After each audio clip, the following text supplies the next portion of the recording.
watch by The Sound of Violence. When we watch fights, to me, like, you know, because I don't know, I try to think of myself as a negative person. Like, when I see a fight, it's not one guy winning, it's one guy getting his dream crushed. Yeah. Every card, there's 10 fights on every card. That means 10 dreams are dying that night. That's a nice way of going about it.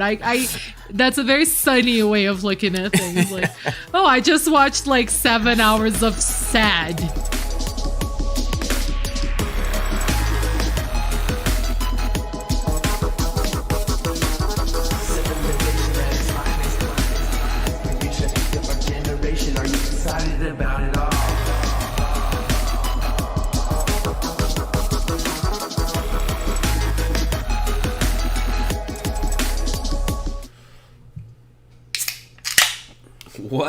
What up, everybody, and welcome back to yet another Sound of Violence podcast.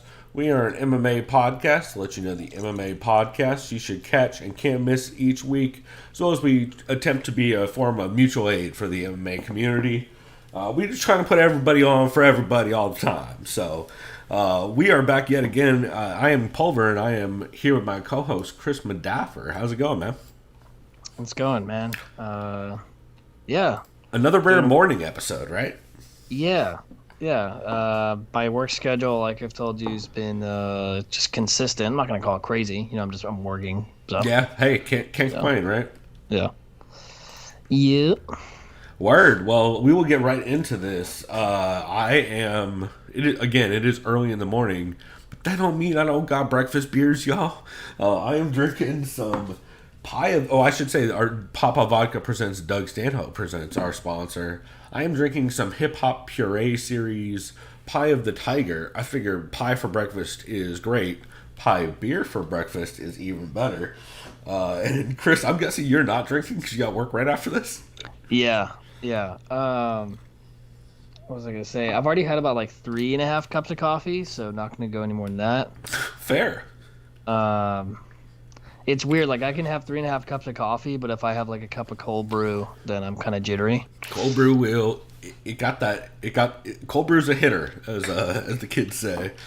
I fucks with cold brew pretty hard. You've had this Pie of the Tiger before, right? Yeah. Like pastry stout? Yeah, it's so good. It's I've still never tried a pastry stout. Dude, it's not a stout. So the other one I had, beer. Pastry Beer, yeah, because this is technically, I think it's a mixed berry, is what they refer to it as. I think it's, what is it, boysenberry and, boysenberry, cherry, cinnamon, vanilla, and lactose. And they also brew it with graham crackers. I think it's because the lactose is what I'm kind of a little apprehensive towards, as far as just lactose beers upsetting my stomach. Lactose, most of it actually burns. You know this. Most of it burns off because a lot of it converts in the brewing process.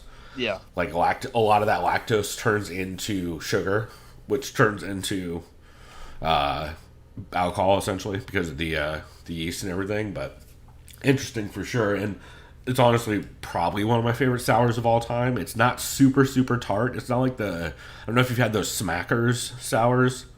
It's like a local San Diego sour. Then it's like a play on the Smuckers strawberry jars. Those things are fucking sour, bro. Like, those things are like Council Brewing sour, where you're like back of the sides of the mouth sour. Maybe I'll have like a small amount, but right. Whereas this one is like super smooth. It has a nice, like, strong kind of somewhere between vanilla and graham cracker finish on it. It's so drinkable, dude. They're hard to find though, unfortunately. I think it's around like once a year nowadays, but goddamn, do I recommend Pie of the Tiger from Full Circle Brewing, because it is stupid good. Also this week I do have some Next Green Wave Slurricane that I'm smoking on. It is real good looking. This fucking camera hates focusing on nugs, so you can't really tell, but that shit looks ridiculous, and it smokes even more ridiculous. Let's see, 28.66% THC, 34% total cannabinoids. Yeah, should be hitting. It's a banger for sure. It's like, if you're not slurring, then it's not working. I mean, pretty much. If you're not careful, this motherfucker will put you down. It is, it's legit. So I'm gonna be smoking on that here and there, and then on that note, Chris, I guess we should just get into format, huh? Yeah.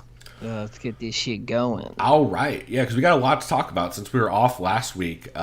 So we are catching back up. I had my my week off where I Mardi Gras it up.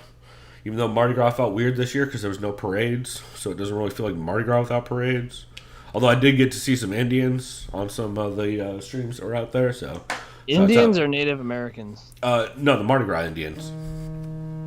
Oh, like the indigenous. Well, so native, is it like the Native Creole or well, so for Mardi Gras, what a lot of there's a long history of black people in New Orleans dressing up in Native American garb and like going out and basically celebrating and dancing and stuff.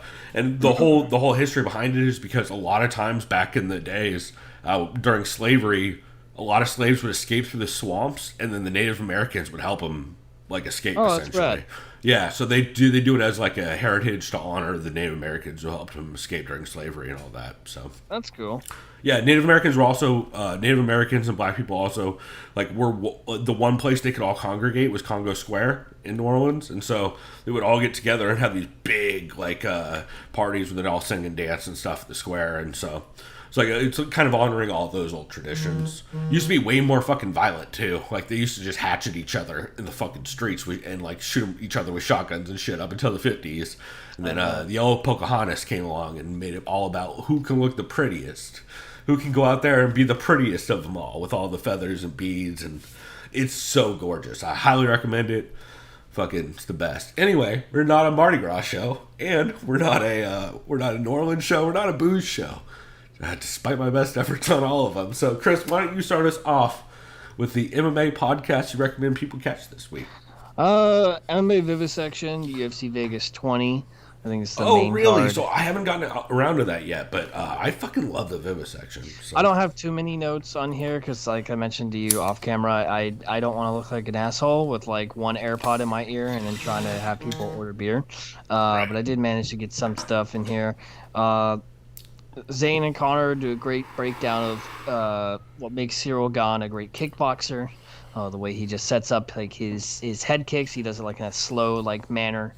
And then just kind of just goes forward afterwards. Like he'll do like some slow rising head kick to try to get them to anticipate a certain guard, and then he'll just like feint something down the middle with it, and then he'll just kick you in the head. Again, he's not afraid. He's just got he's very fast for heavyweight. And I shouldn't super say fast and super athletic. Especially for heavyweight, though. I saw some comment on, I don't know if it was Reddit or Twitter, but someone kept calling Cyril Gane Serial Gains, and now I can't think about that. Serial Games. I'm with it. All right. Yeah, they both like Gane. It's not Gane, right? It's Gane. No, it's Gane. They both like Gane in this fight. I know I'm kind of cheating our preview if I can get to that. Let's. I don't know how much of a preview we're gonna have this week. We'll see how the time works. They love the setups from Gane. And somewhere out there, Junior Dos Santos is still complaining. They just don't trust Jairzinho Rozenstruik to adjust to Gane's just overall game. That's fair. Unless they said, obviously Rozenstruik can just catch him with something. I mean, that's the heavyweight. Yeah. I mean, see Derek Lewis, for example, of that. Jesus Christ. Derek Lewis murdered a man last week in front of everybody, and Herb Dean just stood there.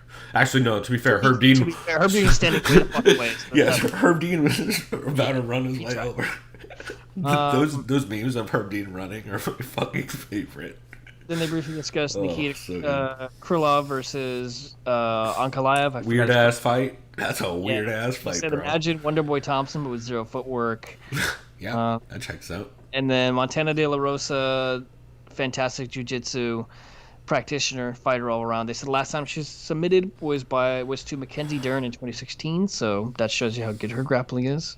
Yeah. And then they said Jimmy Rivera is championship material, but if he had a better chin, I could see that. Yeah.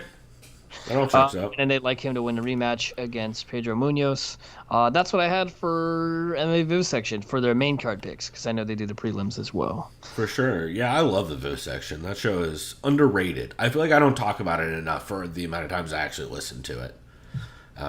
Yeah, it's just one of my favorite preview shows every time. Well, I guess speaking of Conor Rebush, my catch for this week is Heavy Hands 356 and the Heavy Hands bonus Patreon episode for February 20th, which both featured Dan Tom and were fucking awesome. Oh, also, I guess I am wearing a Heavy Hands shirt, so I should mention that. But I mean, it's first off, I bought a Heavy Hands shirt because if you win our fucking award show 3 years in a row, pretty sure we have to at least buy a piece of merchandise from you. I think that's the rules, right? I believe so. I should get me a shirt as well. Yeah, or a shower curtain if you want one. They have shower curtains available on Redbubble. Fucking funny. Yeah, first off, also Phil's audio has gotten way better. I don't know if Phil got a new mic or they changed how they're recording. I think I did notice that. Phil's audio is way better, and it's awesome. Let's see. Phil's classic old school. Here, I'm just gonna read this note as I wrote it down. Phil's classic old school colonial racism, like Ottoman Empire slander, was brought up at some point. They talk about Usman finally definitively putting to bed the boring narrative. Yep. One thing that was interesting they brought up is Whitman kept asking Kamaru to follow scrambles with hard pressure. So every time he would scramble with Burns, you'd hear Whitman in the corner immediately screaming to try and put on pressure. And I think that clearly led to Burns fading pretty hard. Dan brought up the Robert Follis analogy, which I really liked. I've never heard this before put this way. Oh, I might have heard Dan say it before, but I love this analogy where Robert Follis would talk about anytime you see someone set the pack down, you essentially pick up the pack the second you see your opponent stop. So essentially after a big explosion or after a big transition or something, generally people take a breath and then reset. And that was when Robert Follis was like, the second you see them put the pack down, you pick it up and run with it. And it's a really interesting analogy that I think you see play out a lot in fights, especially in ones with wild scrambles or where somebody's able to keep a pace that the other person just starts consistently falling behind at. And so I thought that was a really interesting way of describing that. He talks about Usman putting Burns away with one of the few rear hands he even threw in the entire fight. Because it was like all jabs up until the rear hand that put Burns out. I'll say this, based on that performance, because I was able to catch that fight, I was able to get home in time to watch it. I don't think anyone's beating Usman anytime soon. Yeah. That being said, especially since he's gone over. And shouts out to Henry Hooft as well, too. He did also develop Usman, and he deserves a lot of credit. Oh, for sure. I mean, a lot of Usman's game is classic. I also think, though, Usman with Trevor Whitman's going to be unbeatable. I think the next fight should be against Wonderboy Thompson, but that's only because I kind of want to. I still think Usman wins that, but I would just like to see what kind of problems he could pose, at least on the feet. It'll be interesting for sure. I think Wonderboy probably gets wrestled to death against Cage. I think that's how it goes down. What are they doing now? They're trying to angle Usman and Masvidal. I don't even know if they have anything. I think it sounds like Usman Masvidal again, which would be very annoying. It's going to look exactly the same except longer. So, I agree. I don't know. Dan Tom did mention one of my favorite new phrases. I don't know. I don't think he might. I don't know whether or not he coined it. I don't think he did. But I've never heard the term waterfall body shots before. Where I forget who it was. Maybe it was. I can't remember. But it was when someone's over the top of somebody and they're on their back and they were just waterfalling punches onto their midsection. I forget who it was. It might have been. No. I don't remember if it was Usman or not. I can't remember off the top of my head. But it's a great fucking term. Yeah, just trying to imagine what that means without knowing what they're implying. Is essentially it's like start high in the midsection. No, it's essentially like when you're over somebody, like in a stack guard kind of position. Oh, and it's just like a waterfall. Raining, like a you're raining down yeah. shots on their, especially the midsection. I thought Kind of like what Piotr Jan did to Jose Aldo. a lot of dudes have fucked people up with that, just keeping the hips in and throwing hard shots to the body. Let's see, Grasso just essentially fucking up all of Macy Barber's timing by just throwing her normal combos, and Barber just constantly being stuck way outside of range.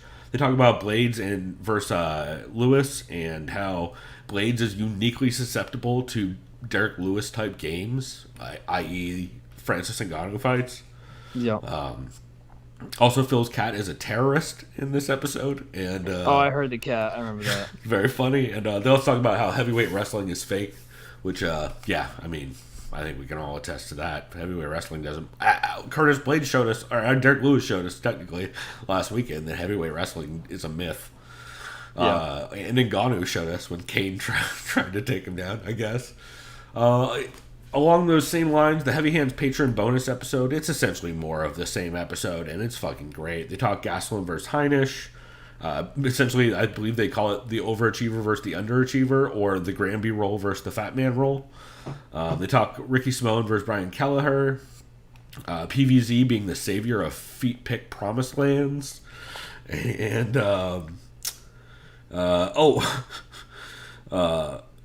Saram, I never heard Saram have a hot take before, but evidently at one point during a podcast or during something, he joked that BJJ is for cops, and I fucking love that joke, and I'm definitely gonna run with that shit. Also, Fluffy Hernandez hitting the boa choke on Adolfo Vieira, which was a huge fucking moment, and that's a big stamp on yeah, especially since Joe Rogan every fucking second, like, the first round, it's over. Oh my god. Well, to be fair, when Joe Rogan sees a big old muscly boy in front of him, he's like ready he's ready to be over anytime, you know what I mean? Fucking dude, how bad does Joe Rogan's podcast have to be for me to not even listen to the fucking Gangsta Gibbs? Freddie Gibbs was on, and I'm like, I don't want to hear Joe Rogan talk, so I can't listen to fucking Gangsta Gibbs on this, which is... Wait, Freddie Gibbs as in the rapper? Yeah, Gangsta Gibbs, yeah. Freddie Gibbs. Wait, he was on? Yeah, I know. Interesting. I was like, I was so excited, but I was also like, nothing about this is going to make me happy. It's going to make me sad. Talking about how fucked up Gary, Indiana is, right? I'm sure. I mean, he was joking about how he should move to Oregon and start selling crack now that drugs are legal. That's pretty funny. And he definitely talked about shooting somebody on that episode. Of course he did. Yeah. I love Freddie Gibbs.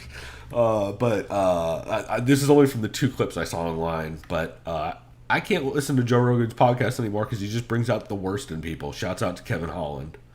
See, I want to listen to the Dustin Poirier one, but then I saw a Reddit comment said, "Oh, Joe just talks about his dick a lot of the times." Like, okay. Well, he's a great comedian, Chris. Yeah. Just ask his pregnant stool. That sounds weird if you don't realize that he fucks stools a lot, right? Yeah, I didn't know that. Yeah, okay. I wanted to clarify because I meant like a physical, like a stool that you sit on. Is it on like stage. the way he sits on his stool? No, he fucks it. He's had multiple jokes about fucking, and he always fucks the stool, and multiple comedians have made fun of him about it, and then his response every time is, but what if you can make stool fucking funny? It's great. He's a great comedian, and we all respect and love his comedy, and we always have. Anyway, Chris. You call him about comedy? Yeah, speaking of great comedians. Oh, Jesus fucking Christ. Okay, we need to move on. Chris, do you have any other catches this week? No. I mean, yes, but it's a can't miss. Okay, we'll get to that in a second. I actually have a couple catches left. Actually, no, I lied. Fuck. Do you have another one? Real quick, Believe You Me 296 with Jan Blachowicz. Yeah. I like this one a lot. Real quick, Lewis said... It's actually a catch for me as well. Yeah, Lewis pissed off English fighter, UFC heavyweight Tom Aspinall. Says, Tom Aspinall is not going to punch me because I'm wearing a pink hoodie, so I'm safe. Well, to be fair, Lewis pissed him off by Bisping being like, oh yeah, no, Lewis wasn't here because he hates you. Yeah. And then he's like... also, Lewis got stabbed by a cashier. That's right, yeah. A 16-year-old cashier at like a ski resort. Yeah. They played the clip of Chaz Skelly singing "Fuck Her Gently" by Tenacious D. And then both of them didn't know the song, which is embarrassing. I know. I think one of them at least knew it was a Jack Black song. Bisping was told it was a Jack Black song, okay, but he doesn't. Out. Yeah. Yeah, and then of course they both sing, which is great.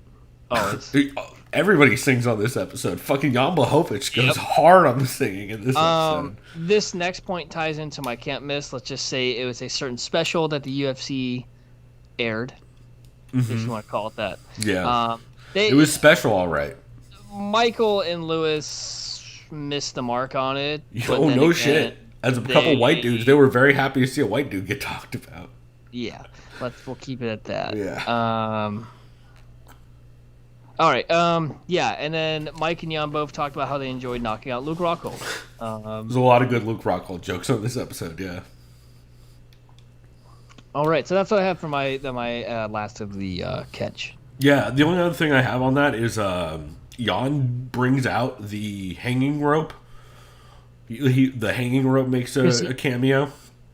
Because he found like a dead body or some shit, right? Yeah, and I guess this is a long time CME bit now. But yeah, he found a dead body. He found a suicide essentially, and evidently they cut the rope and give you a piece of it, and it's supposed to be good luck. And I imagine this is in Poland, of course, and some crazy kind of superstition. It sounds like some Witcher shit for sure, right? It is 100% some shit Geralt would do. As long as he didn't pull out a camera and film it and laugh. Like certain pieces of shit. No, he's too good a boxer to do that. Yeah, that's shit. Let's see. Oh, the only other thing, I said that Jan Blachowicz sang a bunch of old Polish songs, which is really good.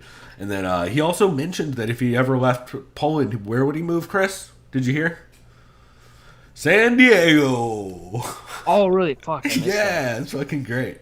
I don't know what. Well, I know what it is. Everybody's real pretty down here, and the weather's fucking great compared to Poland. I think I did mention that. I think he just said because the weather. I think he's like, oh, it's like always like. I mean, he didn't say 70 Fahrenheit. He was like, oh, it's always like. I mean, it's the reasons why everybody loves San Diego. He's like, right? oh, it's always like 25, 25 degrees or some shit, Right.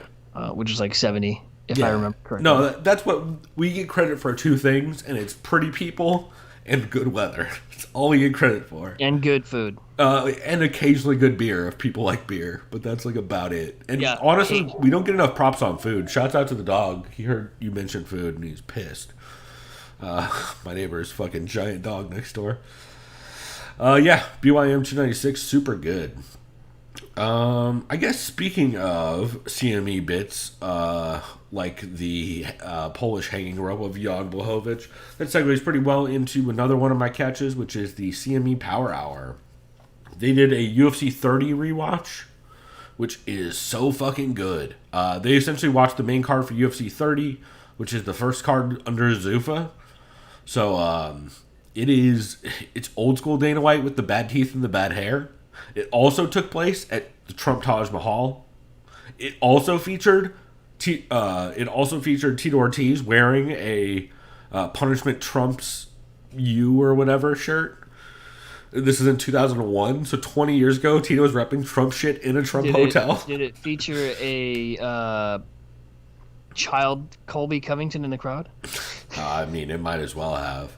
But it's just so old school. I mean, everything from Jeff Blatnick being on the broadcast team. I think it's Goldie, Jeff Blatnick, and Frank Shamrock.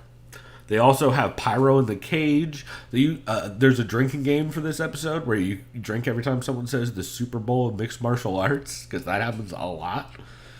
Oh, God. Yeah, that's right. Bad teeth, bad hair, prepubescent Dana we talked about.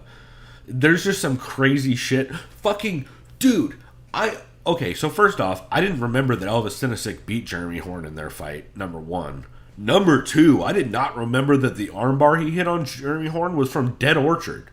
Like, he essentially locked up a Dead Orchard in fucking 2001 on Jeremy fucking Horn and then hit the armbar from there, which is goddamn ridiculous. So people need to put some respect on Elvis Sinisic's name. Also, Elvis is still hilarious on Twitter. I highly recommend giving him a follow, but... yeah, crazy that he hit that. Also, it's very funny that all the cornermen during the fights are just sitting on a black box cage side, so they're like holding onto the cage, yelling at like the side of it. Is that's where the coaches sit. It's very weird.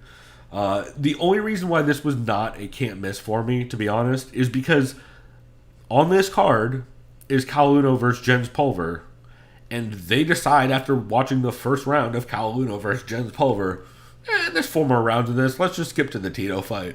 Ah, shit. I'm like, fucking... I know they were trying to keep it under an hour. I know they're trying to stick to their Power Hour name. But, yo, skip the fucking Bobby Hoffman fight. If you don't skip the goddamn Jens Pulver Kaluno fight. Good God. So I'm a grumpy old man about that shit. But, that being said, it's a really fun episode, and it really could be a can't miss. The only reason I have it as a catch instead is because how you gonna only watch 1 round of Kaluno versus Jens Pulver? Also, obviously, I'm a giant Jens Pulver homer, but that fight gets way better than the first round. Ugh, annoying. Anyway, let's see what other. I had 2 other catches, so I'm gonna sprint through these. The Fight Business podcast, episode 28, was really, really good. You guys will actually hear a clip on the break about it, but just really interesting. Pat talks about the UFC 258 reported pay-per-view buys and why you can't just take the numbers given blindly. Like, you can't just blindly accept the numbers people are giving because they're pure conjecture. And like, everybody's saying the 2 million buy for the Conor pay-per-view, even though everyone with any kind of credibility is like, that number is definitely bullshit and it's closer to 1.6. So Pat talks about that and why everybody needs to speak out when you see bullshit numbers just getting thrown out there by promotions or by people who are being given the numbers by the promotions. And that is a brave ass stance to take. Pat is consistently one of those dudes who is not he clearly is not worried about getting access to fighters or the promotion necessarily. He's just doing actual good fucking journalism, and I appreciate the shit out of that because there's not enough of it in the sport. The Body Lock as a whole really is very good at that. Let's see. They talk about PFL's funding being all venture capital and how it's mostly used for fighter acquisition. A lot of talk about PFL essentially banking on getting fighters that people recognize, like Pretty Tony or Rory, to get new views. Yeah, it's really interesting discussion on that. And then he also talks a bit about Bellator and their new ranking system. So it's just a really good episode. I honestly, Fight Business Podcast is consistently one of those things that it helps keep me grounded and informed on the actual goings on in the industry that is not widely reported on accurately generally. So yeah, highly recommend giving Pat Auger and the Fight Business Podcast episode 28 a listen, as well as 29 is good too. That's awesome, and I'm definitely curious about the PFL tournament. I'll try to tune in. I'm curious. I mean, yeah, I think Pat was one that said it's a big, like, go big or go home moment for the PFL. Because, like, they have to turn this next year around, or else they're kind of fucked. Yeah. Just based on having taken a year off and having, like, outwardly, like, vocal fighters who are not happy about the way shit is being handled. So it'll be interesting. Speaking of shows that are very business and industry side of MMA focused, one of my favorite podcasts consistently, Show Money, made a return for episode 38. Gotta love Show Money with Jason Cruz, John Nash, and Paul Gift. And they essentially talk about why Judge Boulware is taking forever to release a statement on granting class cert for the bout class. Essentially, a lot of it comes down to he's a fucking federal judge, so he can do whatever he wants, and there's no real timelines put on those people. You want to hear some very, like, coded, but like, you want to be able to read between the lines on a lawyer talking about judges. This is a good episode to listen to. Jason is very, very careful in his wording, but you can definitely see what he means when he's like, he's a federal judge, so, you know, it's his timeline. I thought that was really interesting. They also talk a lot about John Nash's piece about one continuing to lose a ton of money, including $99 million last year. And I think their losses right now are $225 million to date, which is a lot. One thing that is in one's advantage, though, that they mentioned is that one doesn't have any debt. They're just burning through investor money. So you can do that forever if you just keep getting investors. But Chaudhry is also out here saying, like, I don't care if we have to lose $1 billion, we will do that. And that is not a good way to get more investors. Yeah, no. So I'll be curious to see how that goes. They make some interesting comparisons also to PBC and kind of how their business models are somewhat similar, even though they're a little different. Especially since PBC has kind of a backup plan, whereas one absolutely does not. And then John brings up a really interesting thing. I almost pulled this clip, but since he's quoting someone reading a UFC contract to him, then for me to pull that clip of him quoting someone reading it starts to get like really weird. You know what I mean? But evidently the UFC changed the contract language, so it now specifically says that a fighter agrees to essentially hand over identity rights because they're agreeing that they gain public exposure, which increases their brand as a fighter, essentially.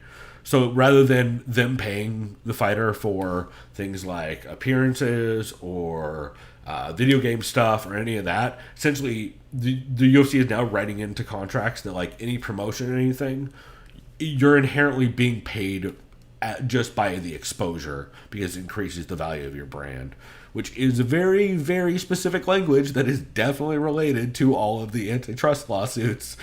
And because the identity class is the one that, like, this time around, the identity class looks like it's not going to get passed. And so they are very carefully changing the wording on their contracts to try and save themselves down the line on it. And that is exactly the kind of reporting and just information that you're not going to get any fucking place else. John Nash literally reading essentially an audio transcription of a contract to the audience in the public is a big fucking deal. And he deserves a lot of credit for doing that because nobody fucking else is. So, love me some Show Money. And if you're not listening to Show Money episode 38, you probably don't fully understand how the business works.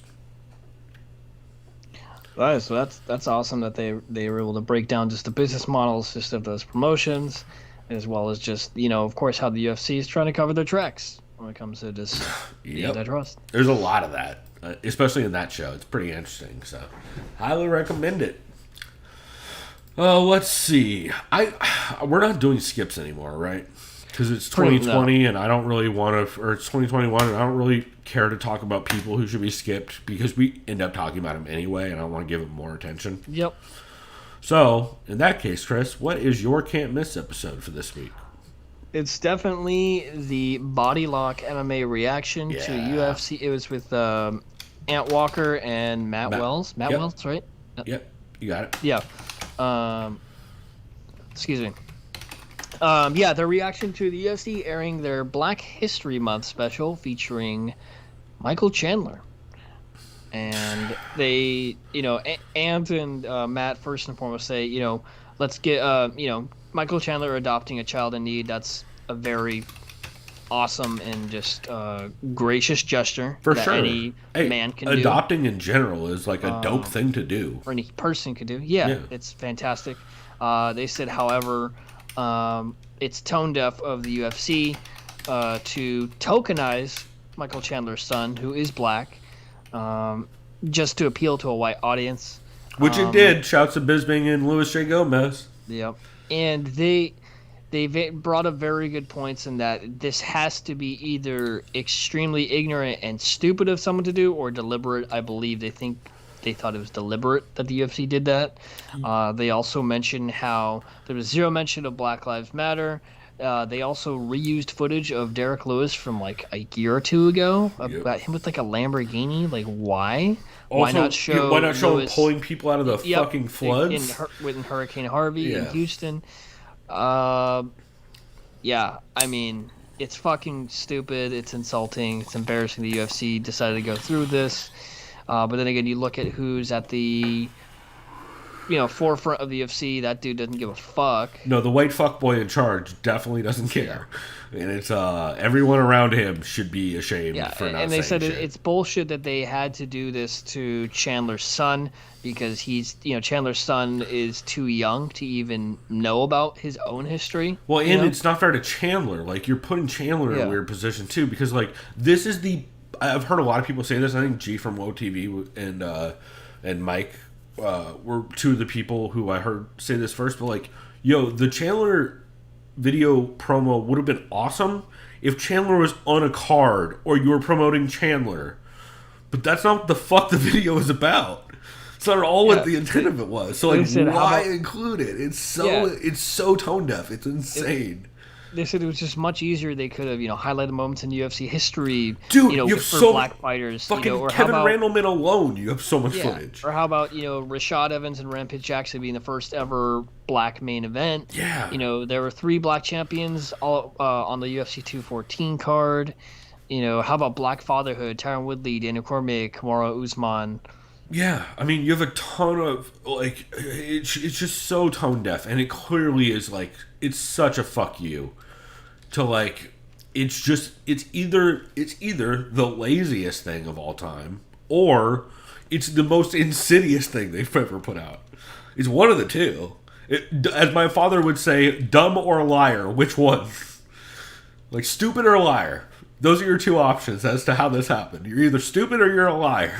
So go ahead and pick your poison on that shit. But yeah, it's so tone deaf, and I love Ant and Matt's reaction to it, and I think them and as well as the WoCast and Shots Fired, and they all had a lot of very like you mentioned about Chandler. It's almost unfair to him because now he's just gonna get 100%. chastised for it. It's not Chandler's fault. Like, Chandler didn't do shit wrong. Well, apart from his fucking Parlor account. Yeah, but I mean, you can't inherently. Yeah, everybody sucks. This sport sucks, and everybody sucks.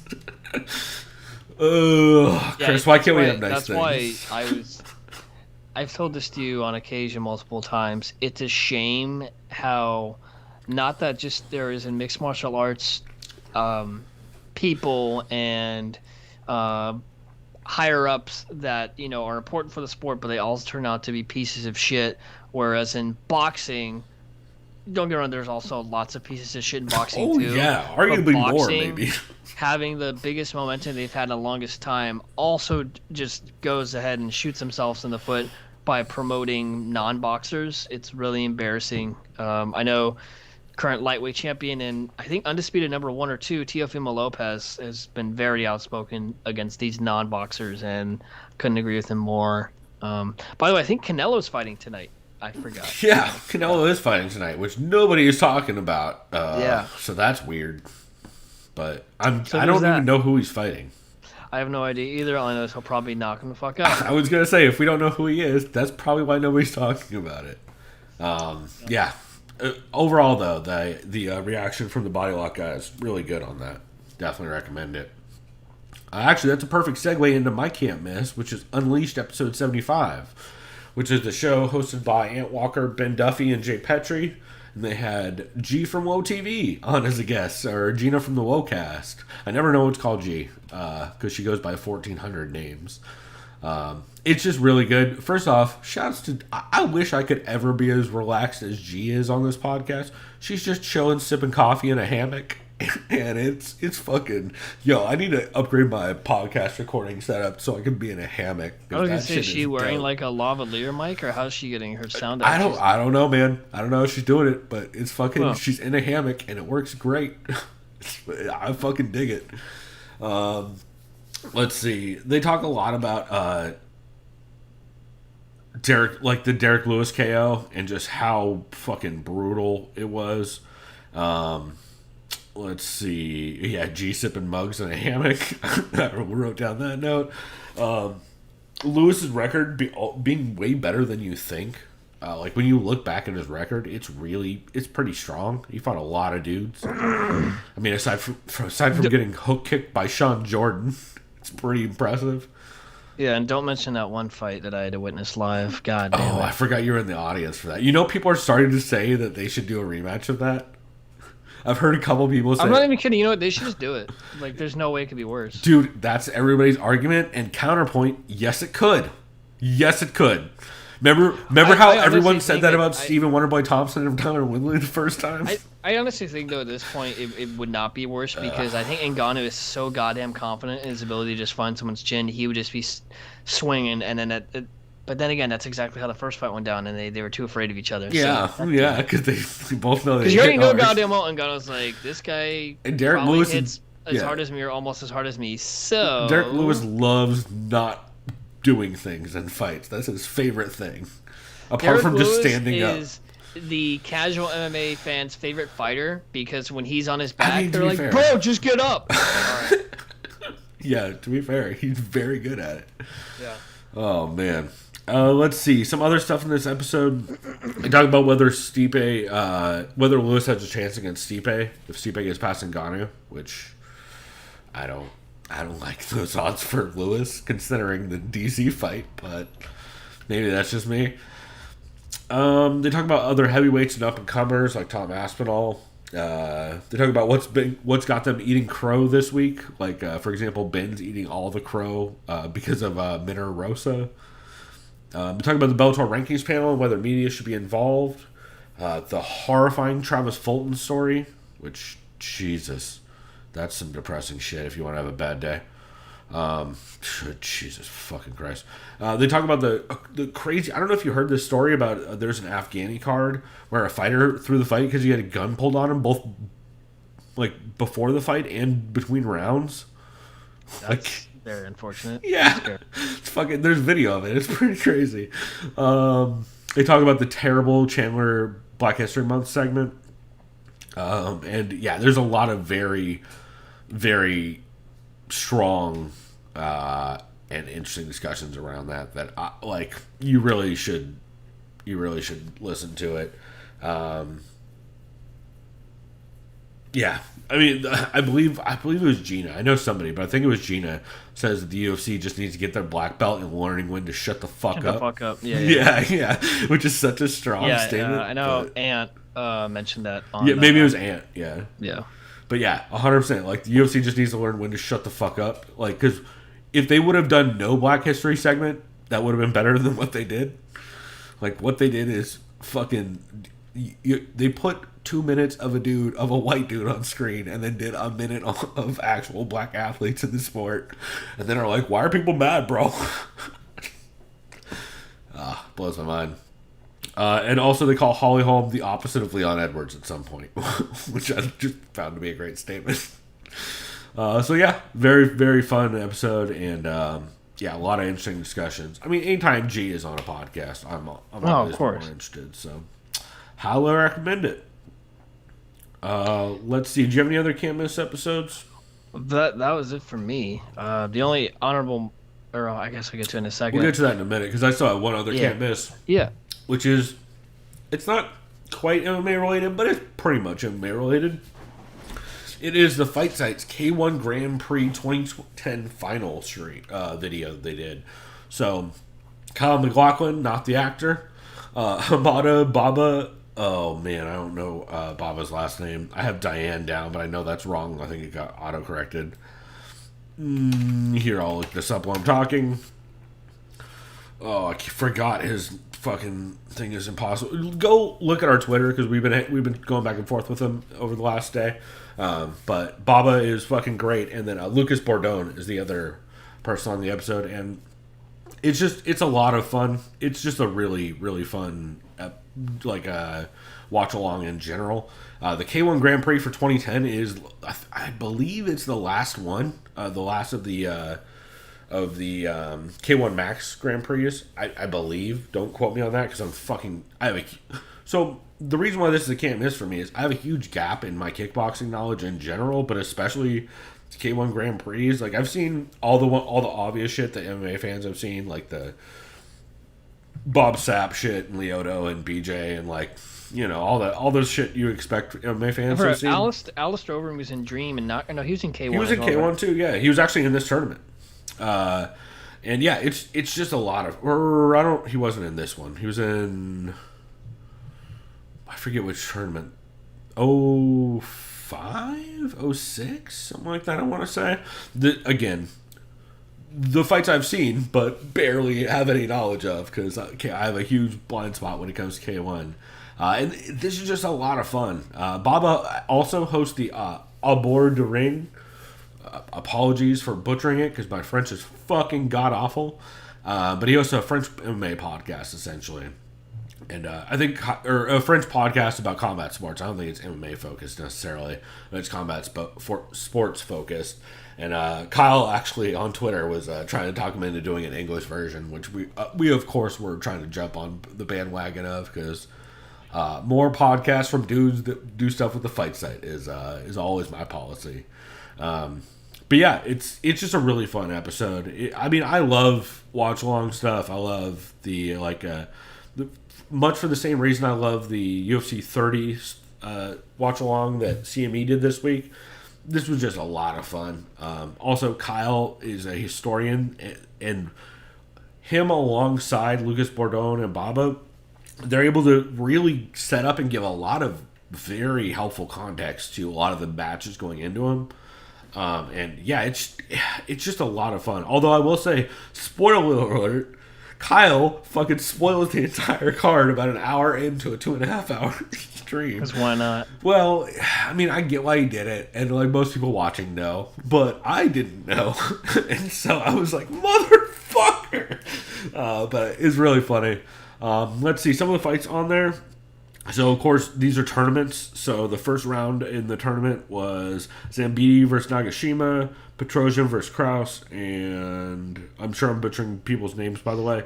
Gago Drago versus Muhammad Kamal, and Sato versus Glugowski. I know I'm butchering everybody's name, so apologies for that. But it's just a lot of fun, and it's really cool to hear kind of not only them talk about different fighters' weapons and how they use them, but also just kind of give context to not only what was happening in kickboxing at the time, but also what was happening in combat sports all over, whether it was like in Dream or in Pride or, Pride was dead in 2010, but Dream and Strike Force and stuff like that. So, yeah, it's absolutely a blast, and I highly recommend it. Also, not a Patreon episode, so if you guys want to listen to a Fight Site stream and put on, there's a YouTube link, you don't even have to have a Fight Pass.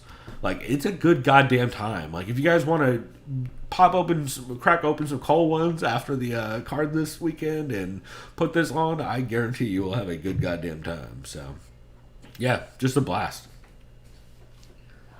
Nice. Yeah, I was just going to quickly mention before I piss my pants. Co-main event 441 was good. Just how fitting would it be that Ngannou was champion at the end of 2021 after defeating Stipe and both Jones? Right. They said after that, maybe that's when the UFC would have to book him against Lewis because you know that they don't want to do that for good reason. They said we should give Derek Lewis props regardless of his technical skill. The guy knows how to win. I can't argue that. Yeah, he's shown that over and over again. They loved Tom Aspinall and I forgot Dacus' first name, but both those guys, they're no longer prospects at heavyweight. Both great finishes. Dacus against Olenek and Aspinall against Andre Arlovsky. Yeah, and they said, of course, Michael Chandler being the white savior trope. He's on Parler, for fuck's sake. Yeah. And then Ben and Chad are both hyped for the new Mortal Kombat movie, which if you still are down, let's do a commentary on that. 'Cause that's gonna be very good. It's gonna be enjoyably bad. Yeah, it's gonna be as good as it will be bad. Yeah, we won't be upset watching it. You'll be like, all right. Okay. Yeah, that kind of yeah. And it's gonna be like I think it's gonna be about as fun as the original Mortal Kombat is nowadays. I think so. I have a good feeling it's gonna. I'll probably be like, yeah, no, it's not a good movie for like its art or like as far as script or acting, but no, it's an enjoyable film. Kind of like the GSP Kickboxer movie. Was it Retaliant or whatever? Oh, Retaliation. Yeah. Was it Retaliation? I thought it was like a fake word. Dave Bautista, played the TIE Tong fighter. Po, yeah. Tong Po. Yeah. So stupid. Yeah. Oh, all right. Well, you go take a piss real quick if you want while I talk about some of these. I'll be right back. let's see, the Neutral Corner with Eve Edwards was really good. That is one of the new shows I listened to. So this show existed a long time ago, I believe, but not quite in this form, if I remember right. I want to say that's right. I don't know if they've ever actually titled anything that TJ and Eve put out as the Neutral Corner, but it's really solid. Eve essentially has one or both fighters on. Well, the way it was pitched originally, I don't know if it's changed since then, but the way they pitched it originally was Eve has one or more fighters on, talk about a fight that happened. And so for this, it was Dan Hooker who came on to talk about his recent fight with Michael Chandler and how he's handling the loss and all that. Just a really good episode. And if you guys have not listened to much Dan Hooker content, this is a great introduction to kind of realize why everybody loves the shit out of Dan Hooker. I love Frenemies back when it was on Maori TV. Also, fuck Maori TV for not paying Israel Adesanya and Dan Hooker to keep doing that show, because that shit was great and they fucked up. And then Dan Hooker was doing Maori TV solo for a couple weeks, and then now he has the Dan Hooker podcast as well. But they're always a lot of fun, but it's cool hearing him go back and forth with Eve. I know Eve actually says that Dan Hooker's his second favorite lightweight, behind obviously Dustin Poirier, that's a big statement. And yeah, it's really cool. It's cool hearing Eve and him go back and forth. Dan's actually still in Dubai right now because he's quarantining for I believe he's still quarantining for his because of New Zealand rules, because New Zealand's crazy strict, or at least it was. I heard they're having trouble right now, which is unfortunate with COVID and stuff. Although then again, I'm in Southern California where no one wears masks and everybody loves COVID, so I can't tell you. But yeah, it's interesting hearing him talk about it, and also it's really good hearing Dan say, like, he talks in this episode about how he's not like looking to get back immediately at all. He's just looking to take time off and not take any headshots for a while, just so he can let his brain recover and kind of like come back. And he says he's seen, like, he saw James Vick, I believe he was the person he quoted, where James Vick turned around and fought about the same pace that Dan Hooker did after Dan Hooker knocked him out, and that kind of worried Dan Hooker a little bit. And so it's good. It's always comforting to hear fighters be like, oh no, I'm taking hella time off and not taking any brain trauma at all for a while, especially after a big KO like that. So it's good to hear. And yeah, the Neutral Corner with Eve Edwards, the episode with Dan Hooker is super solid. I highly recommend it. And also TJ's the producer on it, so you know I'm fucking here for it, because audio quality be top notch. Let's see. Oh, and then my other new podcast for this week, Matt Joya. I'm probably butchering Matt's last name again. He's told us in chat. I think it's Joya. I hope I'm not fucking that up. But Matt, first off, Matt should be lucky that this isn't a catch this week, or else he would owe me his firstborn. But luckily it's a new show, so he's off the hooks for right now. This podcast is hosted by Matt. He also has Tom Elliott from the Fight Site and Ben Cohn from the Fight Site on. And it's essentially just a jiu-jitsu podcast for now. It's called Say Os Again. I think I said that. But Say Os Again is a great fucking name for a podcast, except for when they explained that they had to tell Matt what that reference was, because he's a goddamn baby. Which always cracks me up. But yeah, it's really interesting episode. It's essentially all about building a functional guard as a white belt, and like what things to focus on early in jiu-jitsu. And it's a lot of jiu-jitsu talk that's way over my head, as a fucking fat kid who has done barely any jiu-jitsu ever. Fucking a lot. Like I'm not gonna sit here and pretend like I'm widely aware of G rolls and shit like that. However, it's really interesting to hear Matt talk about like early in his game working on knee shields and G rolls, and the importance of like understanding not only your strengths but your athletic limitations when it comes to jiu-jitsu, and kind of building a game around that. There's some Lloyd Irvin talk about how he's unfortunately one of the best BJJ coaches, despite being a giant piece of shit and don't train in his schools. Mm-hmm. I talk about things like the Kimura and Kimura traps being a great tool to open up opportunities for other, for just opportunities in general. And yeah, it's just a lot of fun. There's a lot of good jokes about Matt. Matt's, I mean, Matt loves omoplatas. That's the joke, right? I do the joke all the time on Twitter. Matt loves him some omoplatas, and it's always fucking a lot of fun to hear him joke about that. Yeah, I think that podcast is gonna be a lot of fun going forward. Matt did say that his audio is a little rough, but honestly, not that bad.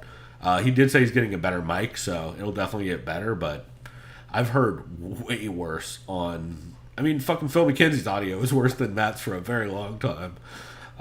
Just out of the nature of how they recorded it. So, yeah, I definitely recommend the Say Os Again podcast. And really, anytime we can hear the Fight Site guys make fun of Matt on air on his own podcast, I feel like really that's the secret to a great show. So, I think that's a lot of fun, and I definitely recommend checking it out. Let's see. I'm going to rattle off all of my honorable mentions because I've got a whole fuck ton of them. On the intro, you guys heard Best Camp of My Life, episode 17, with Fernanda Praches, had on Casey Leiden, talk about fights and MMA media. What's the Cecil Hotel doc, stuff like that. It's pretty good.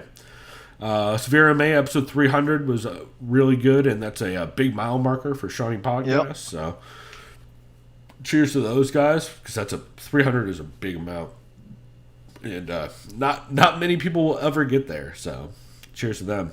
The fight with Teddy Atlas, he had on Max Holloway. It was fucking awesome. Oh, awesome. Yeah, it's really fun. He actually praises Max's character a whole bunch and says, like, the Cater performance, Teddy says that was the first time he felt like he was watching a professional boxer in MMA.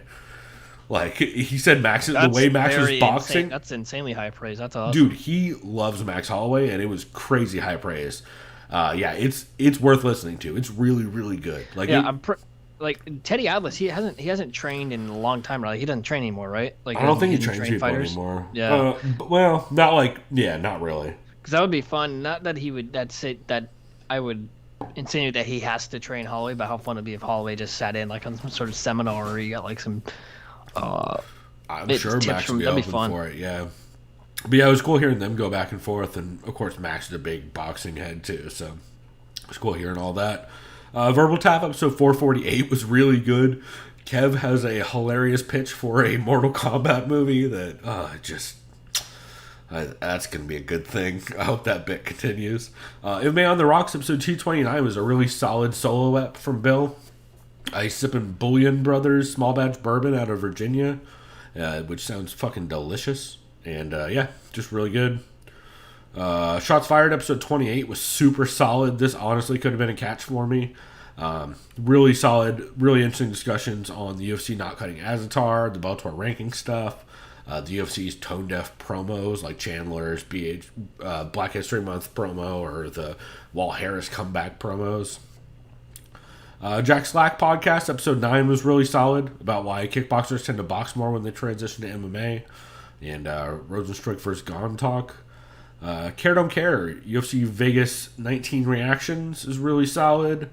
The Fight Site MMA podcast, episode 38, I liked a whole bunch. To talk about GOAT criteria and talk a bit about Blades versus Lewis. Heavy Hands, episode 357 was really solid.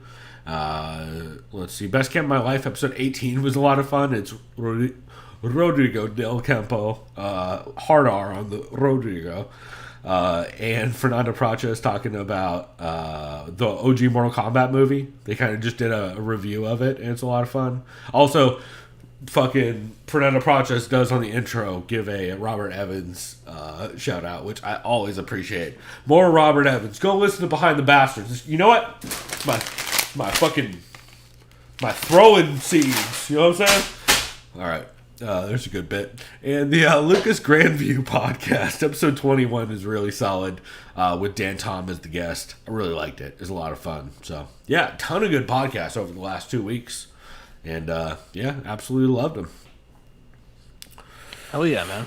Cool. So we're going to wrap this segment here, and then we are going to very quickly come back and talk about the upcoming card. We're basically just going to talk about a couple fights because Chris has work here in a minute. And to fill in chat from the Fight Site, Chris, before we go to break, who you got, Munoz or Rivera? Fuck. I'm gonna go Rivera. I'm going to go Munoz. And we'll tell you why after the break. We'll be right back. In the meantime, you guys can listen to this clip of... Oh, God, what's the clip? Oh, it's Pat Auger talking about why people need to question the numbers and be vocal about it when they're clearly bullshit. So give that a listen, and we'll be back in just a second.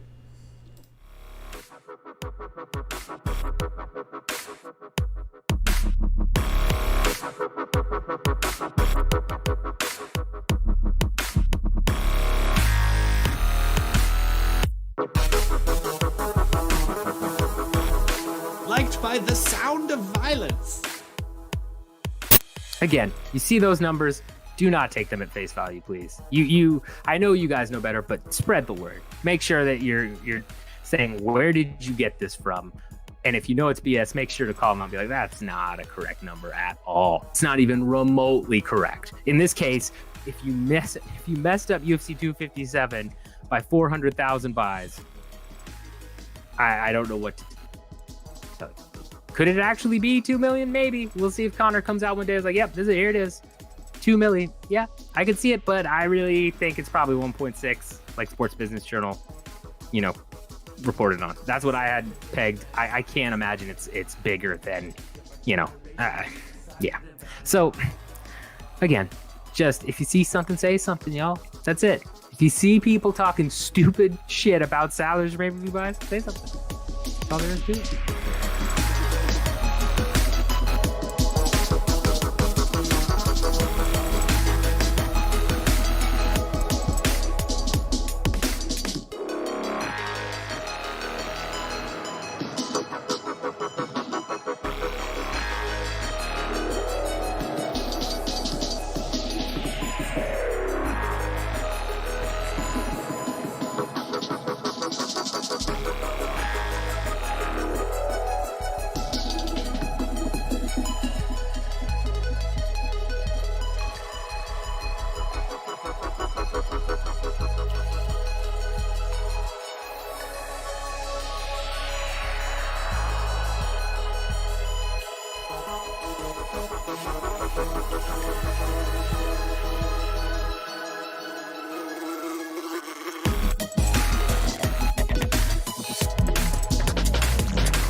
by the sound of violence.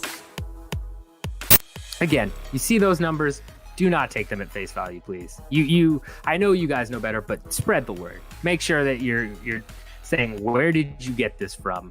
And if you know it's BS, make sure to call them and be like, that's not a correct number at all. It's not even remotely correct. In this case, if you messed up UFC 257 by 400,000 buys, I don't know what to tell you.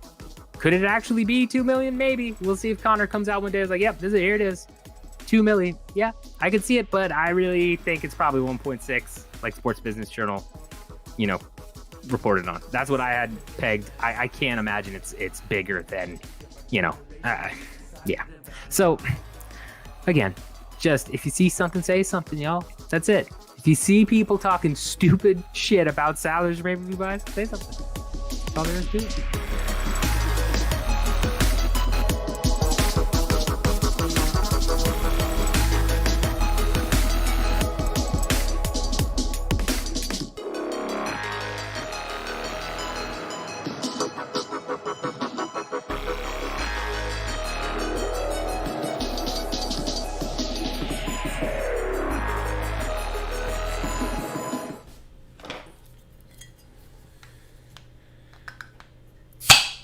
Hey, we're back. Yeah, we are. And we are going to talk about this card that I just learned thanks to, who was it in chat? Although, Chris, I guess you did know this ahead of time. I did not. I just found out in chat on the break from the Karth that the Ashley Yoder fight with Angela Hill is off, and I fucking hate everybody and everything. Yeah. Although this is now officially a 9-fight card, which means our clip on the intro, literally while the show happened, is no longer relevant, because there's only 9 sad people this week, Chris. Yeah. Only 9 dreams getting crushed. So let's get into this. Yeah, so we're going to very briefly preview this card, and we are going to skip over a couple of these. Like, for example, I'm not going to lie to you guys and say I've ever seen a Ronnie Lawrence fight in my fucking life. Wait, has he fought in the UFC? Because I say that a lot, and then I find out I've seen like 4 of these guys' fights. Oh, I have seen a fight of his. So, I don't know. Contender Series doesn't stick with me well. So we're going to talk about a couple of these. A lot of these we're going to skip over. And god damn it. Why can't we have nice things, Chris? Just let Angela Hill have nice things. She's got a cool tiki bar. She's from San Diego. Let her have nice things. I feel bad for her recently. She's trying to fight and she can't. Dude. So. And this was made on a week's notice, too. Yeah. So cheers to whoever got COVID. I mean, not cheers, but thoughts with whoever got COVID. I know it wasn't Angie, because Angie just got over COVID. Safely. Yeah. So. All right, do you want to start with, what is it, Alexander Hernandez versus Thiago Moises? Because that's the only one that... Also, Angela Hill was going to fucking butcher Ashley Yoder, dude. That was the easiest no, I saw win. Reddit reactions. They're like, bro, my easy bet on Hill. She was going to absolutely buzzsaw Yoder. Yoder was going to just keep falling to her back, trying to work a guard game and getting pummeled. It was going to be bad. Anyway, what were you saying? Alexis Davis, Sabina Mazo? I was saying Alexander Hernandez, Thiago Moises. Sure, since Alexis Davis is about to get cut after this loss. Yeah. I don't even remember the last time Alexander Hernandez fought. That's a good question. I feel like it was not that long ago. Yeah. Nor do I recall Thiago Moises. Yo. You do remember the Alexander Hernandez fight? Why it doesn't stand out to you is because he fucking murdered Chris Grutzmacher in like a minute and a half. Yeah, it was in against October. the cage. I remember that. Yeah, he absolutely butchered him. Yeah, Thiago Moises is coming off of the win over Bobby Green and the win over Michael Johnson via ankle lock. Oh boy, Michael Johnson. Oh boy. And then before that, he had the loss to Damir Ismagulov and the win over Kurt Halwa. That's actually a pretty fucking great fight. It's basically, can Thiago Moises grapple him, is the question. I don't know. I think I'm gonna go Hernandez in this one by like decision. It's just gonna be. I think it's gonna be a lot. It's gonna be like the Trinaldo fight, where it's just them just kind of like a lot of circling each other. Yeah, and Hernandez pot shotting from range. Yeah, exactly. Yeah, little jab, body shot. Yeah, I got Hernandez by boring decision.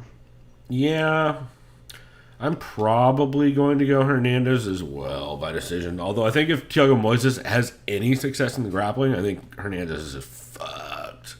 I don't really know where Hernandez is at right now. Actually, well, yeah.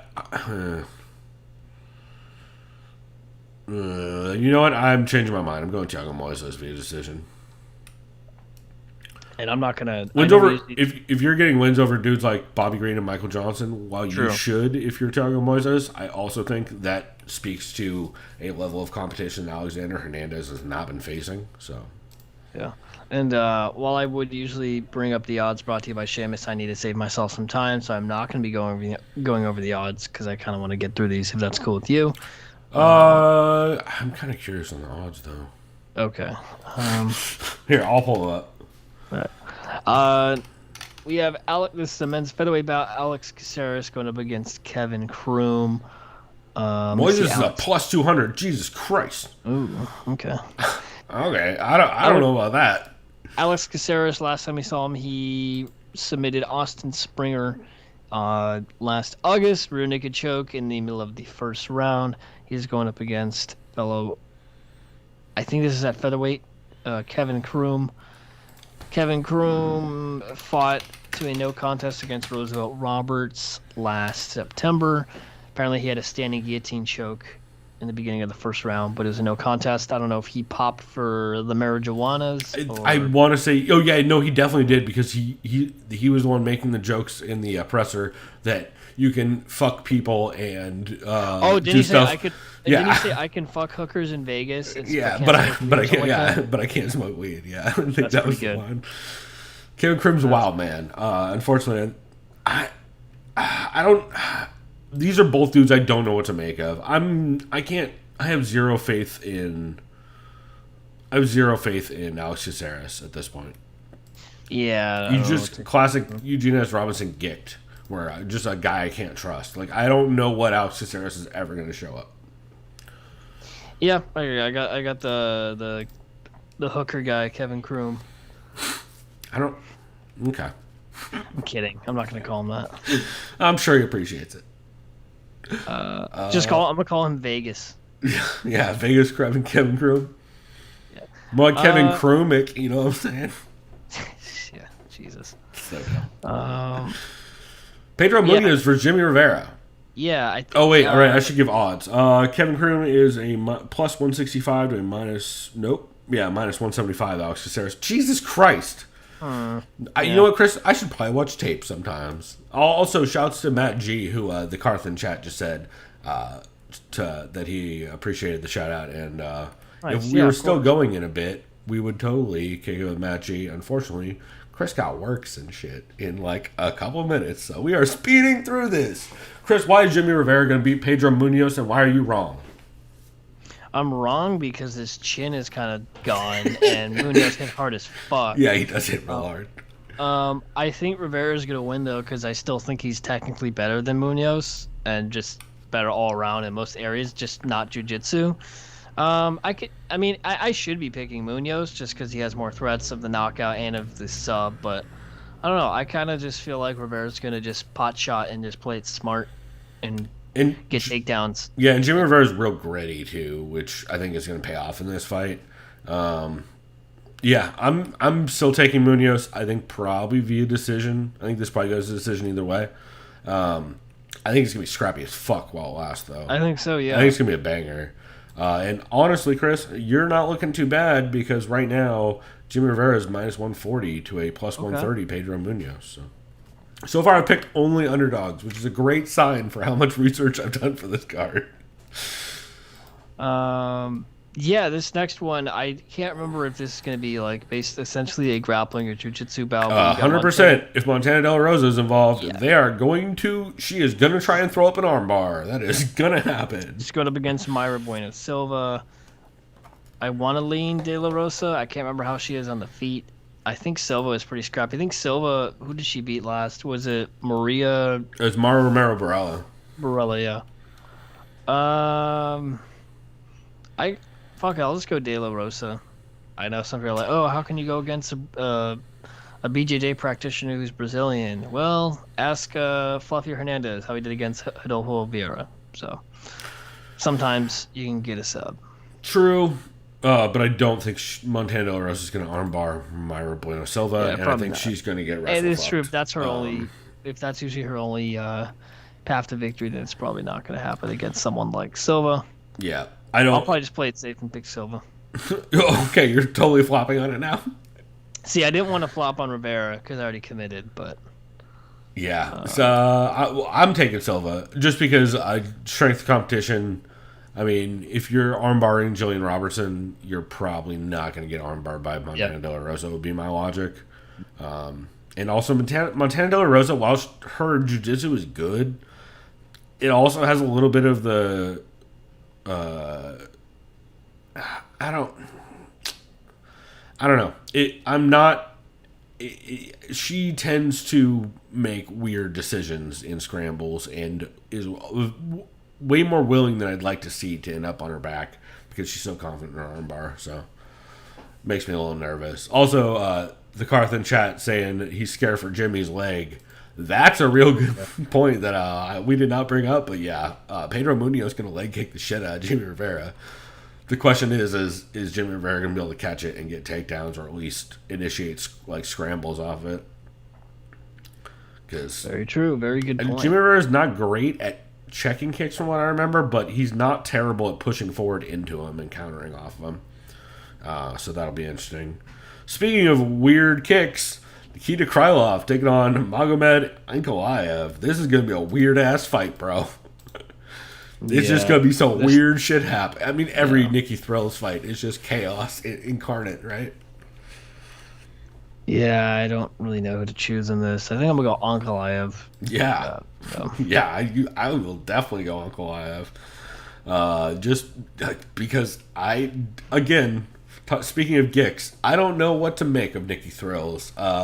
Sometimes Nikki Thrills does crazy, awesome things. Sometimes he just completely shits the bed against Jan Blachowicz in a way that really, really was problematic. Same with the Misha Serkinov fight. And also, if Nikita Krylov ends up on his back, he's fucked most times. So I'm going to take Magomed Ankalaev. At some point, he's either going to win exchanges on the feet or knock Nikki Thrills over. And then at that point, I feel like he can just sit on Nikki Thrills if he wants. And I don't know that Krylov is going to be able to do a lot about it. Because that dude's ground game is... While it's better than it used to be, it's still some... At light heavyweight, you think he would have some get-up game, but... Yeah. So... let's see, odds on that one. Oh, I forgot to say, the Montana De La Rosa is a plus 102 to a minus 112. Sounds about right.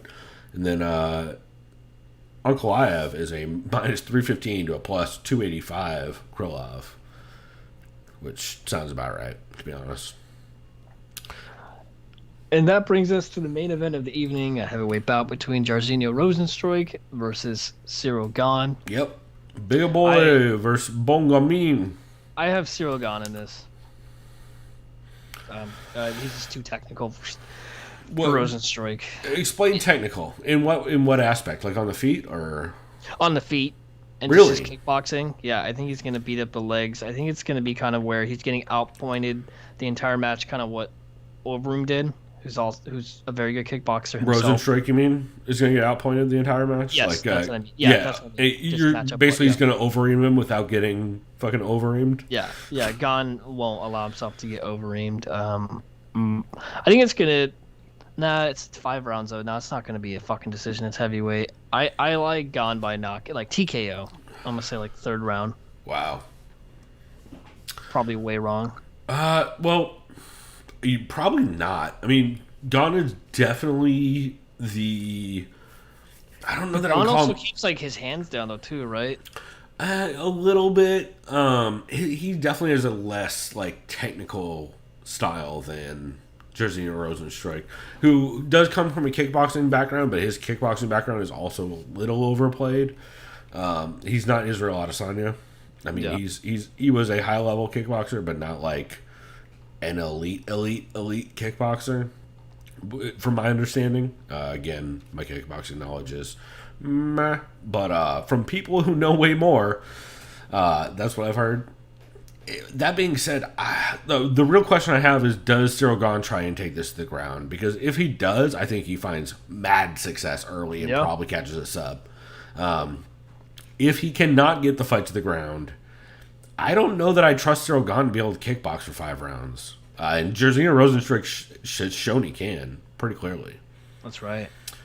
And so that's the only kind of X factor that makes me a little nervous. Because I really think if Cyril pushes into the clinch and tries to get a takedown, dude is very heavy and works a very smart heavyweight top game where it's like a lot of head and arm triangles from what I remember. And like, he did hit that heel hook, which was weird. That makes me, but like a front choke and a head and arm triangle, and like you can tell that dude's top game is what his game is built on, or at least it seems to be from the bit we've seen from him. And Rozenstruik definitely can be put on the ground and have some trouble there. That being said, I don't know that Cyril Gane doesn't just get fucking countered and put like, if not put out, just scared off of exchanges to where he loses a long decision from gassing and panicking a little bit. So I think I'm going to take Rozenstruik, honestly, via probably, I'm going to go decision, but late TKO doesn't sound crazy either to me. Yeah, I don't have faith that Cyril Gane, in what the fuck Cyril Gane looks like after 3 rounds. And I don't think, unless Cyril Gane can get a sub or a KO early, which I just don't know how committed he is to the ground game. So, yeah, I'm going to take Rozenstruik via decision, in a pick that I did not think I had going into this. And that means I've picked almost exclusively underdogs. So Cyril Gane is a minus 250 to a plus 230 Rozenstruik, which seems crazy. So you did the Chael Sonnen approach. Yeah, where I either look like a genius or I was like, hey, I went out on a limb. You don't see other people trying to make these fucking wild predictions. Everybody plays it safe. I'm not that guy, Chris. I'm not that kind of guy to play it safe. I'm the kind of guy to take a chance. So you're saying you're the bad guy? I mean, yeah. I definitely have white collar crimes under my belt.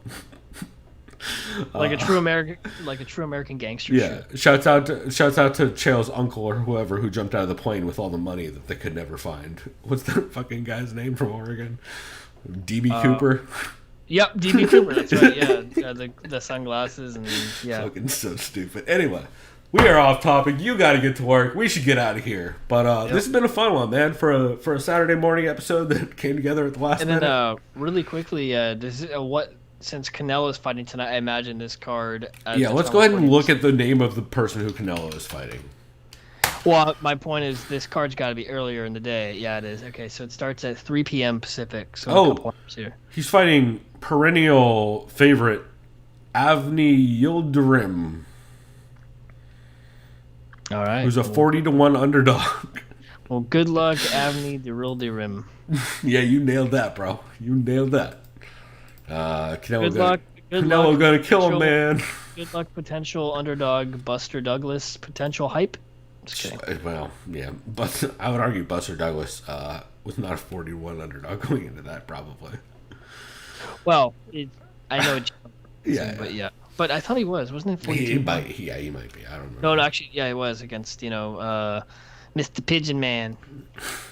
Oh yeah. Oh, you mean my drug dealer? Yeah. I still never had Tyson's Ranch. I heard it's good, but it's definitely overpriced.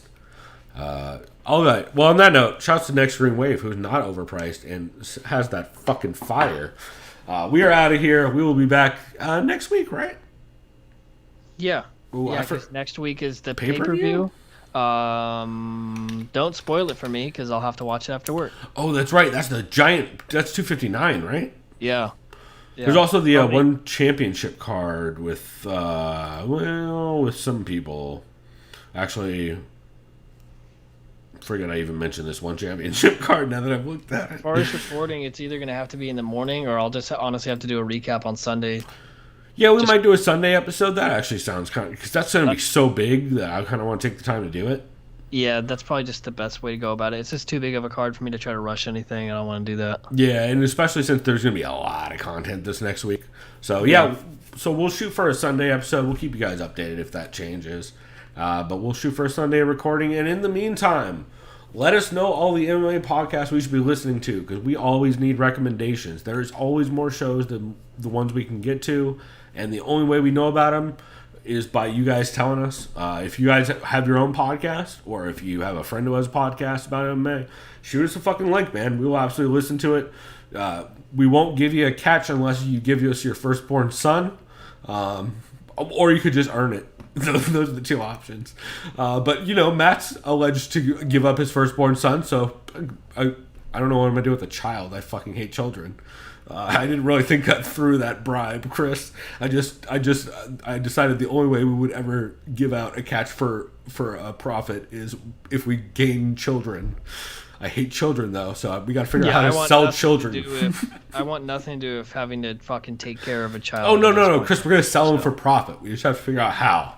I'm going to call Paul Manafort, and I'll ask the guys at Raytheon. We'll get right on top of it. I'm sure they got some tips. On that note, don't sell children. Don't do that. Don't do that. I'm 100% kidding. Also, no, I was going to start making some dumb QAnon jokes, but after that, I really shouldn't. Fucking go listen to podcasts that are good and wholesome and not featuring Alex Jones or fucking white supremacists. And Chris, anything else before we get out of here? Yeah, real quick, go watch the movie called The Sound of Metal on Amazon. I've heard really good shit about that. It's absolutely fantastic. Very good movie. Go see it. Hell yeah. I'm actually going to do that today. I will also say very quickly, I did shout out Behind the Bastards, which was the Paul, half the jokes I'm making. If you guys don't listen to Behind the Bastards, you're probably missing a couple of them. It's really good. You should listen to it. Robert Evans go get a set of bolt cutters and prepare for the revolution is my point. And on that note, also the Zane Lamprey podcast is really good. And Chris, have you heard anything about Session or Skater XL? The realistic skating games? Yeah. So a lot of people. It's for Xbox and PC. Session is, yeah. Skater XL is on everything. Skater XL is kind of fucked. The developers are basically leaving everybody high and dry and not great. Session, however, the community and the developers are awesome. And what's really cool is a lot of people, since the 90s are coming back in a big way and everybody knows it. I mean, go try. I went to a theme park at the beginning of 2010, and aside from the Naruto running, it was just a bunch of kids in 90s baggy jeans and fucking crew neck sweaters and shit, looking like straight out of a fucking, I don't know, a Blind Melon video or some shit. Yeah. It's very much a thing. So right now, a lot of people who are in that community are making skate videos that are edited and shot in the classic 90s skate video sense, but they're doing it with footage from themselves in Session. And so they're editing it to music, and they're doing legit parts. Also, the way that you can essentially film the old school, where you set a tracker and you're essentially skating alongside it. They also started adding the old VX1000 filters, for the old camera that everybody used to record with, and fisheye lens stuff. And so everybody's basically making actual legit ass skate videos out of Session clips, and it's a very cool thing. So on YouTube, we always link a bunch of. We always have a playlist every week for our episode. This is episode 189. So if you look at the playlist, we'll have a couple clips of some Session edits in that playlist as well. If you guys want to see some weird, cool 90s skate video shit that people are doing nowadays in a video game, and it's a whole ass vibe, and I'm kind of into it. So I recommend it. On that note, Chris, you got anything else? That's going to do it for me. I got to go. All right. Well, on that note, we are out of here. And until next time, everybody, fuck fascists. We out. Yep. Late.